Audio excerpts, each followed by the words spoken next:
Olá, alunos, curso de Direito, Faculdade SMG, professor Gustavo Camin, disciplina de Economia e Cenários Globalizados. Primeiramente, saúdo vocês com bom dia, boa tarde, boa noite, dependendo do horário que vocês estejam assistindo esse vídeo, beleza? Vamos aqui então a mais uma aula da nossa disciplina. Primeiramente, alguns avisos para vocês aí. Aqueles que requereram a prova substitutiva, não esqueçam que a prova substitutiva é essa semana, beleza? Fazer pelo AVA lá, aqueles que requereram, né, que vão ter o direito de fazer, quem tirou 30 ou menos na avaliação ou que não a fez. Beleza? Combinado? Outro aviso aí, se atentem ao prazo lá da CPA, da avaliação. Se vocês não fizeram, façam. Já fizeram, ótimo. Né? É bom estar participando dessas situações para vocês, alunos, para nós professores, para a coordenação, para a instituição como um todo, para saber o que está bom, o que precisa melhorar, para ficar ótimo, ou o que está regular e precisa melhorar para ficar bom. Beleza? E também aquilo que já está sensacional, que não precisa ser melhorado. Tranquilo? Bom, ainda, né, se precisarem estar saindo aí, não se esqueçam de se prevenir, de usar máscara, de lavar as mãos. Beleza, pessoal? Avisos dados então. Agora sim vamos aí dar início à nossa aula de hoje. Recapitulando aí na aula passada, então, nós vimos a diferença entre microeconomia, que é o que nós vínhamos estudando nas aulas anteriores, né? A estrutura do mercado, as forças do mercado, consumidor, firma, de forma individualizada. Objetos de estudos da microeconomia. E diferenciamos a microeconomia da macroeconomia, que começamos o estudo na aula passada. Nós vimos que o objeto de estudo é a inflação, é o aumento generalizado dos preços, ou a deflação, que é a diminuição generalizada dos preços, a taxa de juros, que é a remuneração do capital, produto interno bruto e o produto nacional bruto, né, com as suas peculiaridades. O produto interno é tudo aquilo que é produzido dentro do país, seja por empresa nacional ou multinacional, e o produto nacional bruto, aquilo que é produzido dentro ou fora do território nacional, mas por pessoas físicas ou jurídicas nacionais. Nós vimos também os objetivos da macroeconomia, que é ter um preço estável, ou seja, o controle da inflação, ter um crescimento, né, ter um PIB, PNB elevados, ter uma baixa índice de desemprego, né, e ter uma balança comercial equilibrada. Tá? Os 4 pilares aí da macroeconomia são esses objetivos. Ah, professor, mas por que estudarmos? Porque nós vamos ver que para alcançar esses objetivos, o Estado ele participa por meio de políticas. Tá? Políticas, nós vamos chamar de políticas econômicas ou macroeconômicas. Vamos estar vendo elas detalhadamente nessa aula, beleza, pessoal? Mas primeiro, por que o poder público precisa instituir essas políticas? Né? Porque, como nós vimos de forma introdutória na aula passada, num mesmo momento, pessoal, o poder público não consegue alcançar 100% todos os 4 objetivos, beleza? Então, assim, ele acaba escolhendo um ou 2 para serem os seus pilares principais e os demais acabam sendo pilares secundários. Não que eles não sejam buscados, não que se tente alcançar ou se almeje alcançar, tá? Mas, como eu disse, tem aqueles que são os pilares principais e os pilares secundários. Por que que eu falo isso? Vamos analisar aí, por exemplo, pessoal, a questão do desemprego. Se nós temos uma política pública, uma política econômica que diminua o desemprego, nós vamos ter mais pessoas trabalhando, mais pessoas tendo renda. Consequentemente, nós vamos aumentar o consumo. Então, o consumo é bom, né? Que a gente acaba aumentando o produto interno, produto nacional, né? Aquilo que o país produz, certo? Então, são coisas boas. A gente acaba aumentando a renda, acaba aumentando o consumo, acaba aumentando a demanda, acaba, de uma forma direta, aumentando a oferta. Porque agora tem mais pessoas para comprar, tem mais pessoas interessadas em comprar, né? E tem, dentro daquelas regras que nós vimos, de bens normais, bens inferiores, bens substitutos, bens complementares, beleza? Então a empresa tem que começar a ofertar mais. Aí para ela ofertar mais, o que vai acabar acontecendo? Ela vai ter que aumentar a sua produção. Para aumentar a sua produção, ela vai ter que aumentar a sua compra de fatores de produção. Só que aí nós vamos aumentar uma concorrência em cima desses fatores de produção, que vai levar ao quê? Ao aumento do preço dos fatores de produção. Consequentemente, vai ter um aumento do preço dos produtos ofertados, tá? De uma forma generalizada. Então, nós vamos ter aí o que? O aumento da inflação. E, para controlar a inflação, pessoal, o que o poder público acaba fazendo? Acaba desincentivando o consumo, acaba, de repente, taxando mais o imposto, aí para que se possa ter uma oferta menor, consumo menor, tá? Então, nós vamos acabar tendo esses problemas, né? Vamos ter que pegar uma política aí para estabilizar a inflação, que, consequentemente, você vai, nesse exemplo que eu passei para vocês, beleza? Você vai o quê? Você vai diminuir o valor geral? Vai, mas você vai diminuir o consumo, você vai diminuir a oferta, você pode voltar a gerar desemprego. Vejamos um outro problema também, pessoal, da questão do desemprego, é o que? Para você ter uma produção maior, como nós vimos quando nós estudamos na microeconomia e teoria da firma, a capacidade humana de trabalho, ela vai até um determinado ponto se eu não tiver investimento em tecnologia. Tá? Então, para eu ter um produto alto, né, um aumento do meu produto interno, eu tenho que ter investimento em tecnologias. Vejam que nós temos aí um problema, que tem determinadas tecnologias, determinados ramos que estão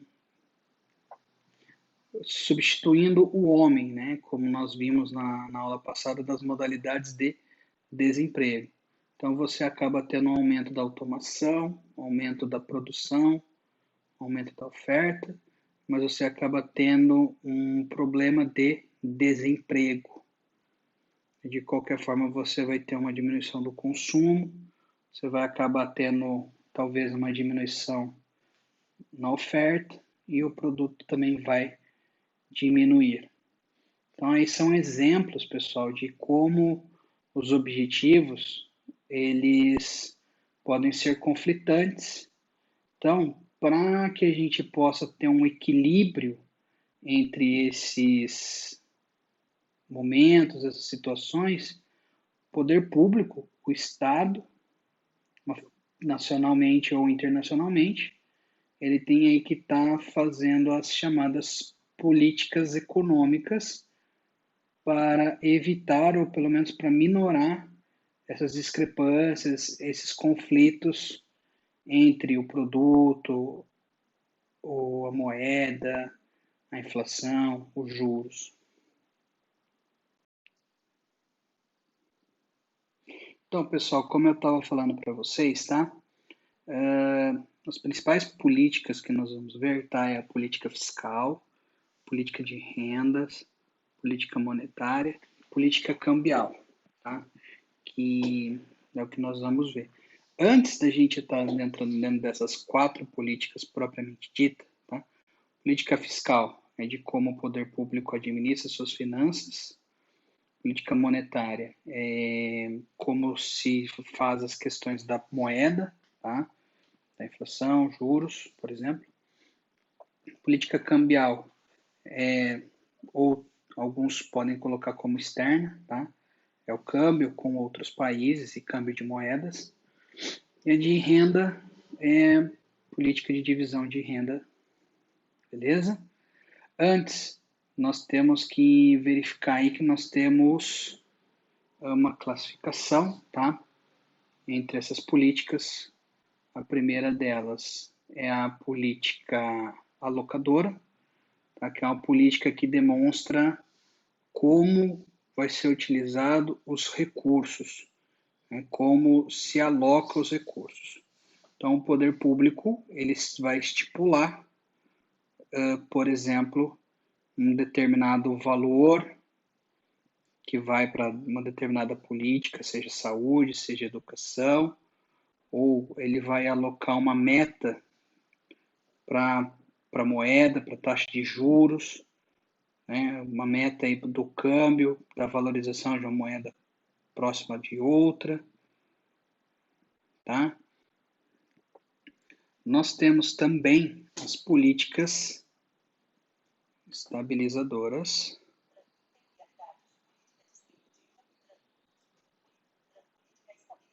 Políticas estabilizadoras que visam, como o próprio nome diz, estabilizar a economia. Então, quando o país está num momento de crise, por exemplo, momento de uma inflação muito alta, de uma escassez de produtos, o poder público ele vem para estar demonstrando, dando as regras aí para a economia como um todo, para como alavancar a situação, essa crise, nessa superinflação, né? Superinflação, por exemplo, como nós tivemos aí no começo da década de 90, ou uma super taxa de juros, né? Ou uma escassez de determinado produto, beleza? E nós vamos ter as políticas de renda, né? Nós vamos ver mais aprofundadamente mais para frente, que daqui nós vamos classificar como políticas distributivas, né? Que é a forma como se distribui rendas, entre outras questões que o poder público acaba distribuindo renda ou alguma benesse, uma isenção, alguma coisa assim. Beleza? Nós temos também, pessoal, que analisar a modalidade dessa política, tá? Então, nós vamos ter a primeira das modalidades, que é a modalidade estrutural. Quando ela visa a longo prazo, né? Nós lembramos ali a questões econômicas de longo prazo, né? Não necessariamente precisa ser um período tão determinado, beleza? A mudar a situação macroeconômica do país, beleza?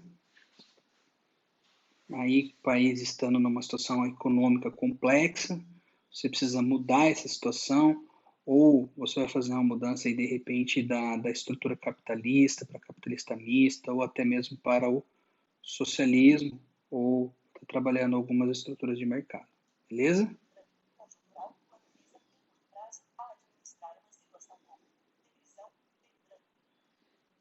Temos a conjuntural, que é a modalidade lá que vai analisar aquelas situações de crise, tá? Ela vai trazer as conjunturas aí para estabilizar, para lidar com a escassez de um produto, com uma hiperinflação, beleza?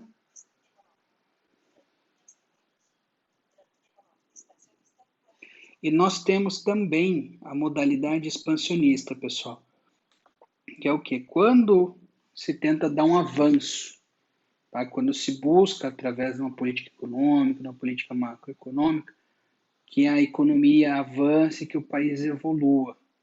Podemos, de repente, um exemplo de uma política, né, expansionista, nós tivemos aí o PAC, é o Programa de Aceleração do Crescimento. Né? Alguns podem dizer que ele foi uma política expansionista, porque até então, em tese, naquele momento, a economia estava estável, né? Então nós podemos investir para que a economia melhorasse, para que o país se tornasse uma economia cada vez maior, cada vez melhor.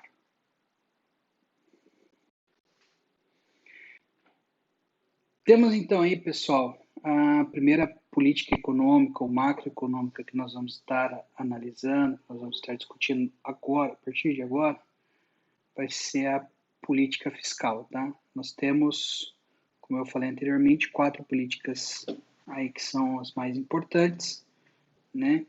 Que se enquadram dentro das modalidades das classificações que nós vimos anteriormente, tá? Que essas políticas também são os instrumentos dentro da política econômica, da política macroeconômica. Então, só para relembrar, tem a política fiscal, política monetária, política cambial ou externa e a política de rendas. Tá? Então, primeiramente, como eu havia dito, eu vou estar conversando com vocês sobre a política fiscal. A política fiscal, pessoal, é a principal política do Estado. Tá? Por quê? Porque é a política que determina o planejamento fiscal, ou seja, o planejamento do orçamento do poder público, tá?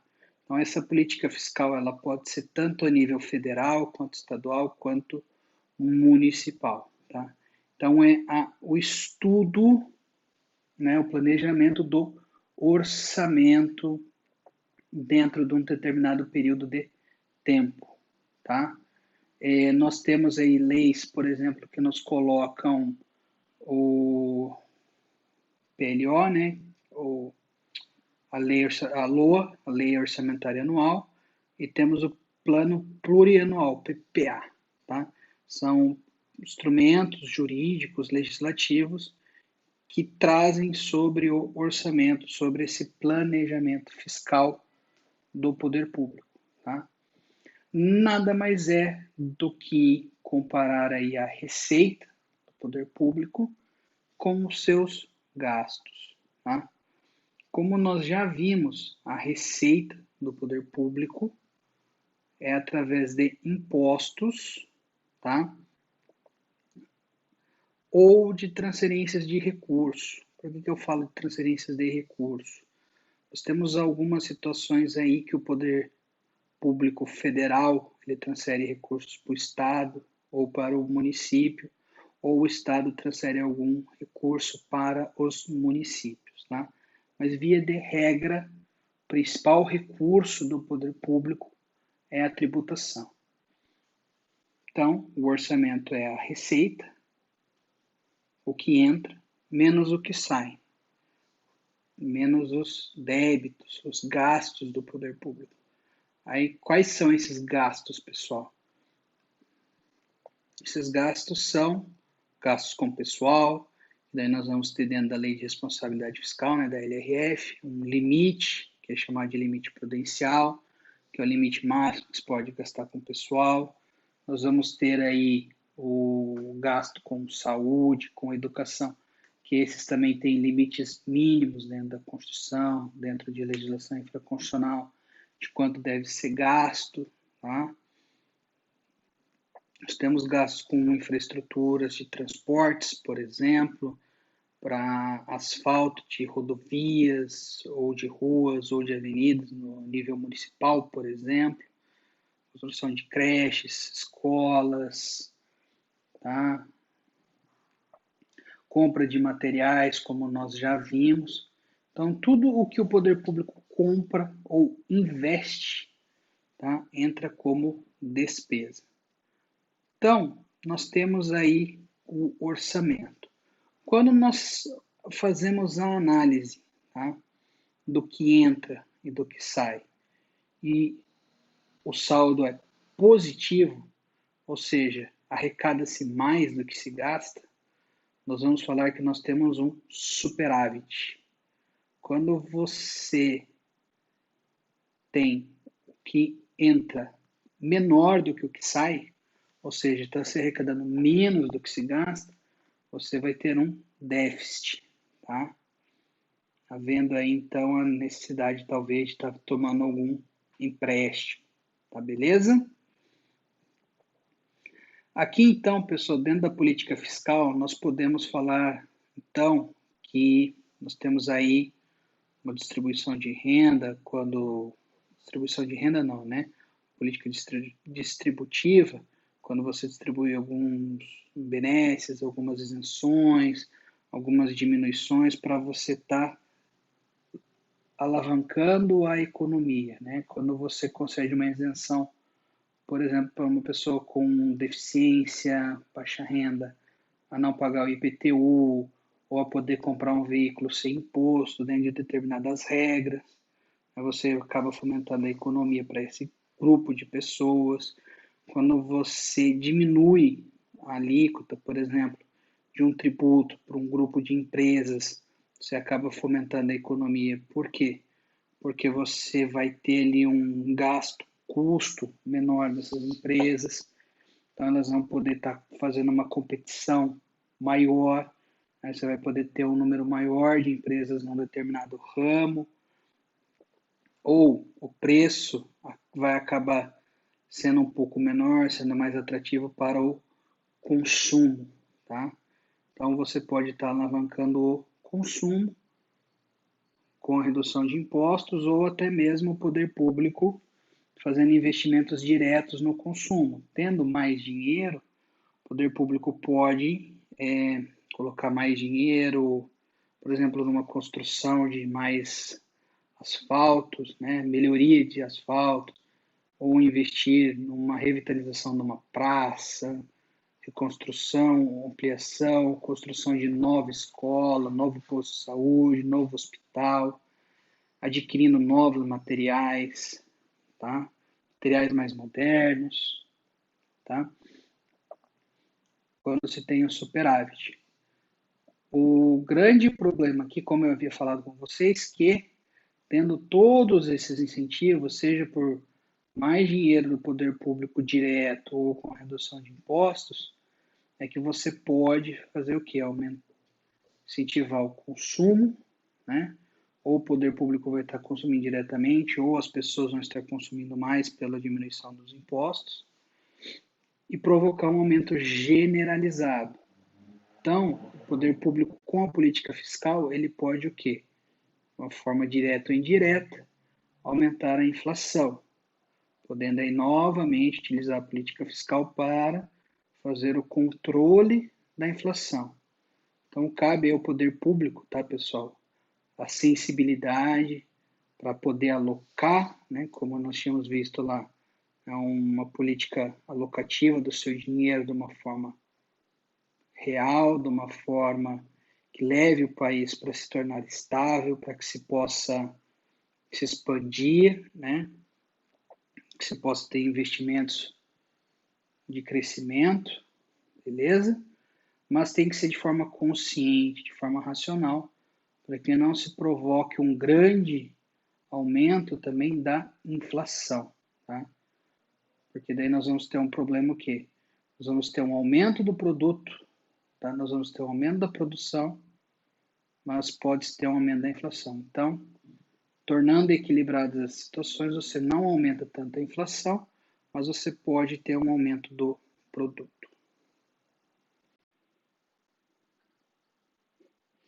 Bom, pessoal, a segunda política aí que nós vamos estar analisando, então, que nós vamos estar discutindo, terminada aí a política fiscal, é a política monetária, tá?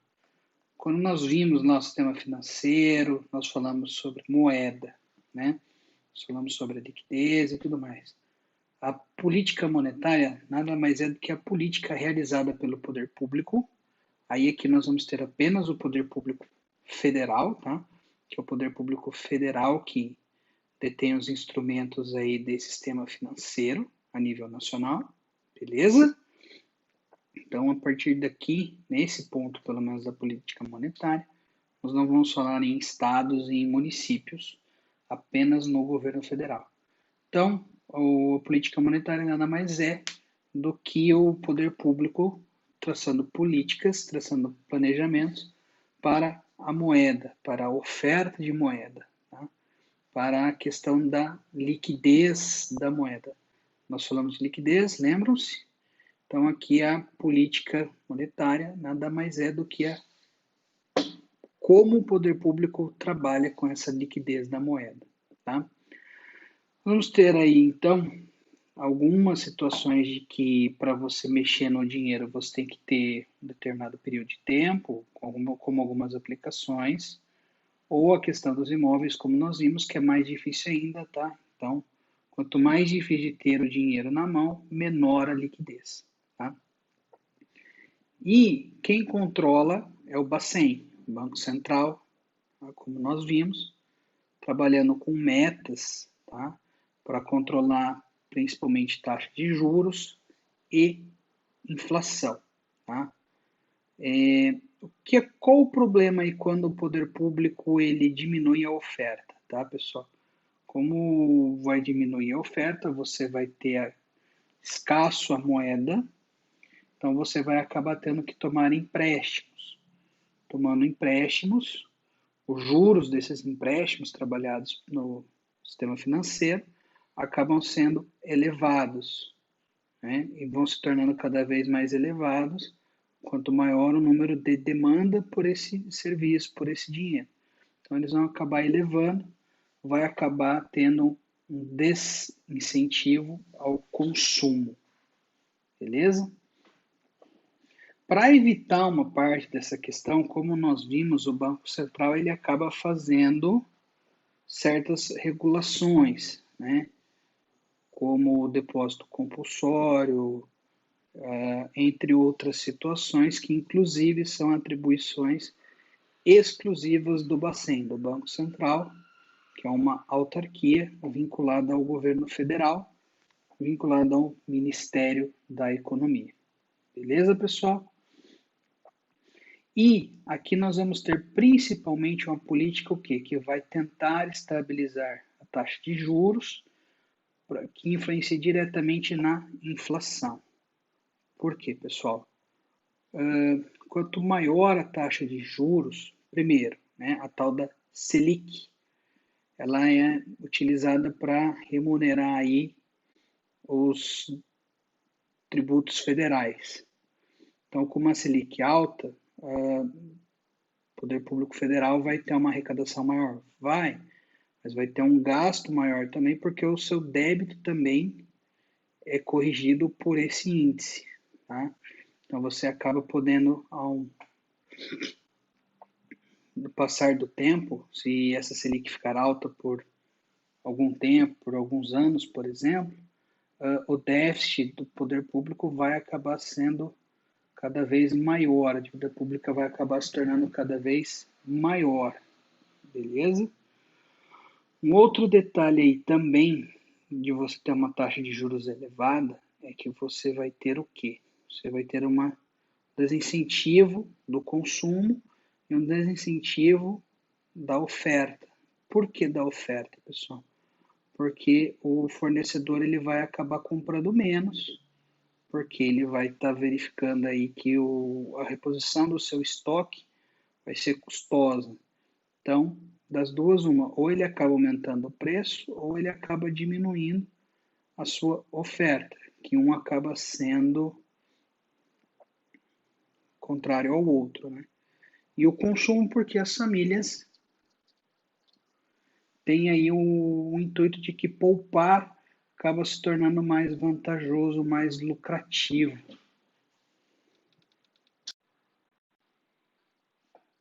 Então, pessoal, como eu estava dizendo para vocês, a questão da taxa de juros, né, a política monetária, e principalmente na questão da taxa de juros, com eles elevados, tem todo esse prejuízo, né? Tem a dívida pública aumentando, tem a arrecadação pública aumentando, em contrapartida você tem um consumo diminuindo, porque é mais interessante poupar do que gastar, e você tem também o produto interno tendo um crescimento menor ou até não crescendo, porque o investidor, a firma, eles vão estar diminuindo os seus investimentos, vão estar trabalhando com o estoque diminuído, tá? Você vai diminuir tanto a demanda quanto a oferta. O contrário se aplica quando a taxa de juros é baixa, pessoal. Por quê? Porque com a taxa de juros baixa não é tão interessante estar poupando, mas é interessante estar utilizando o dinheiro, tá? Tanto para a empresa quanto para o consumidor. Então você vai ter um aumento da demanda, um aumento da oferta, né? Você vai ter um aumento do produto interno, produto nacional. Então, a taxa de juros baixa, ela fornece toda essa possibilidade, que novamente nós vamos ter o problema aí de ter que controlar a inflação, né? Porque é um consumo generalizado, você vai ter um aumento dos preços de forma generalizada, você vai ter um aumento da inflação, beleza? Então, poder público, governo federal, através do Bacen, do Cupom, né, que é um órgão do Bacen, vai estar utilizando aí a Selic principalmente para estar traçando uma meta de taxa de juros que vai acabar andando junto aí com uma meta inflacionária para que você possa ter um crescimento do produto, você possa ter aí uma inflação baixa, beleza? Uma situação também, às vezes, para estar aumentando essas questões, pessoal, é a emissão de papel moeda. Porém, a emissão de papel moeda é complexa. Por quê? Porque se o poder público aumentar apenas a circulação de papel moeda, não ter um aumento do produto, não ter um aumento da riqueza do país, você vai poder ter um aumento da inflação, como nós já vimos lá atrás, na nossa primeira, segunda aula, quando nós falamos dos princípios. Lembra-se que Mankiw lá falava que o poder público ele pode atrapalhar quando ele libera muito papel moeda e não tem riqueza, você acaba aumentando a inflação. Beleza? Até aqui tranquilo.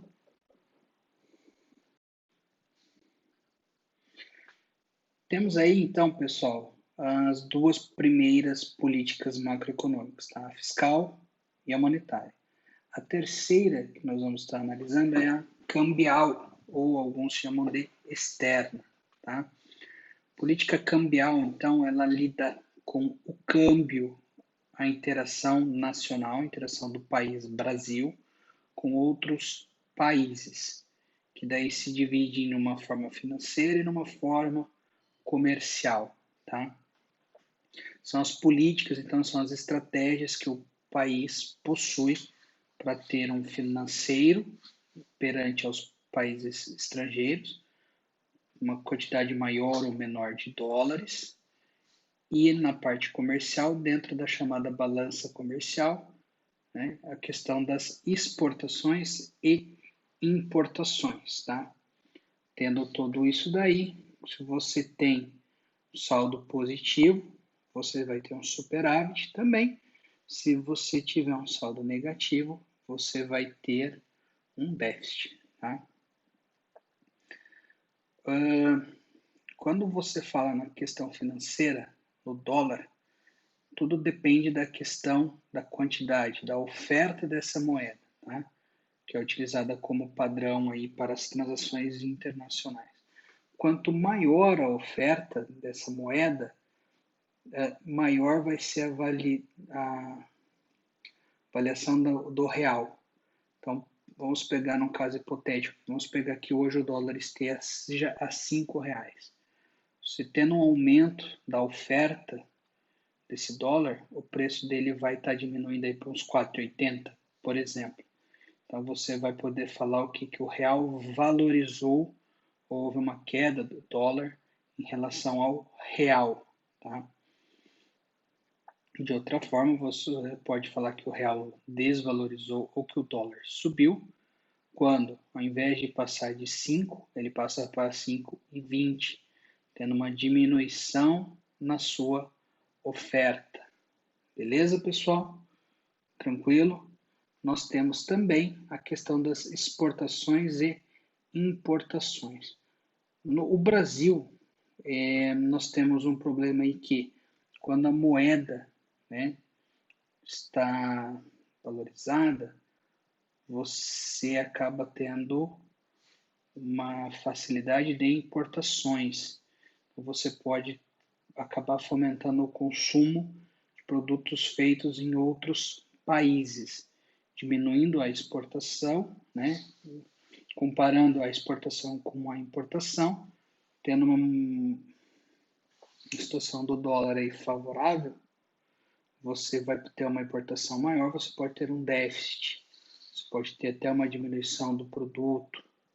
Acho que nós temos alguns problemas aí quando nós falamos nessa questão do dólar, na questão da balança comercial, as chamadas balanças de pagamento. Tá? Se o dólar está mais alto, você acaba fomentando a exportação, a venda, né, do nosso produto fabricado aqui para fora. Beleza? Então essas daí são as situações, tá? Aí o poder cabe ao poder público aqui também, o governo federal, a traçar as suas estratégias para que isso se torne equilibrado. Para quê? Para que a gente possa ter uma balança comercial, uma balança de pagamento equilibrada, que é um dos 4 princípios lá que nós vimos. Beleza? Até aqui tranquilo. A última política econômica, pessoal, é a política de rendas, que ela busca fazer uma divisão da renda aí para que você possa ter um crescimento. Tá? Podemos falar em políticas assistenciais, né? Como quando nós vimos lá nas primeiras aulas lá, né, para quem consumir ou para quem fabricar, né? Para quem vai consumir. Se você tem uma maior divisão de renda, você tem mais pessoas consumindo, você tem um aumento do produto, você tem um aumento da oferta. Você vai ter todos os problemas daí decorrentes, como a inflação, por exemplo. Mas você vai ter uma quantidade maior de pessoas produzindo. Então você pode criar um mecanismo de distribuição de renda para pessoas carentes, para pessoas de baixa renda, miseráveis, né? Ou aqui também você conceder alguns privilégios aí, né, para essas pessoas, que acaba também sendo uma divisão de renda, né? Com que elas não paguem a água, a luz, por exemplo, tá? Então entra essas questões, tá, pessoal?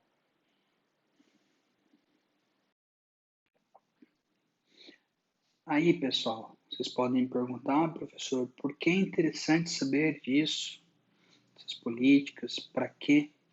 O que isso vai agregar? Bom, primeiro, que a gente acaba entendendo aí muitas das políticas, muitas das propostas que os nossos governantes fazem ou tentam fazer, né? Que um fala que vai fazer isso para melhorar a economia, que o outro fala que vai fazer aquilo, tá? Nós tivemos vários exemplos aí ao longo da história, né, de várias políticas macroeconômicas diferenciadas, tá? Mas em principal, pessoal, a grande situação para a gente estudar o pensamento macroeconômico aí, as políticas macroeconômicas, é para a gente ter a ciência, né, o conhecimento dessas situações, o que elas são, o que elas provocam, como utilizá-las e como utilizá-las de forma correta, consciente, para que não se provoque impactos prejudiciais. Se aumentar demais o PIB, se aumentar demais a inflação, se aumentar demais o desemprego, tá? Ou diminuir demais o PIB, diminuir a inflação, diminuir o desemprego, tá? gente sempre vai tentar trabalhar com tudo para que haja um crescimento do país como um todo, beleza? Inclusive, pessoal, essas políticas são bem interessantes para se analisar um cenário de crise, tá? Como é o cenário que nós estamos vendo hoje. Tá? O que da questão, e não vou entrar dentro do cerne da discussão, o que está certo, o que está errado, tá? Mas como lidar com uma economia que está aí fechada, né, por causa da pandemia, de você não poder ter contato com as pessoas, de você ter que ter uma quarentena, você tem que ter um toque de recolher. Então, para evitar propagação, para evitar contágio, enfim. Então, quais são as possibilidades aí? Quais são as políticas fiscais que podem ser utilizadas, as políticas monetárias, as políticas cambiais ou até mesmo as políticas de renda, tá? Que a gente pode estar fazendo, o poder público como um todo pode estar fazendo, para que principalmente nesse momento complexo que nós estamos, a gente consiga ter um país com menor impacto possível, para que não haja uma ruptura na economia. Porque se a gente houver um impacto muito grande na economia, um problema muito grande na economia, nós vamos viver aí depois um período de austeridades, né? Período de crise profunda, que vai ser demorado para a gente estar saindo dela se a gente também não tiver esses mecanismos, tá? Pois, passada a pandemia, por exemplo, aí vai ser também a hora das políticas para que o quê? Para que a economia volte a girar, a gente volte a confiar no país, para que o mundo volte a confiar no país e que o mundo volte a confiar em si mesmo. Tá bom, pessoal? Essa é a importância, então, da gente estar estudando essas políticas.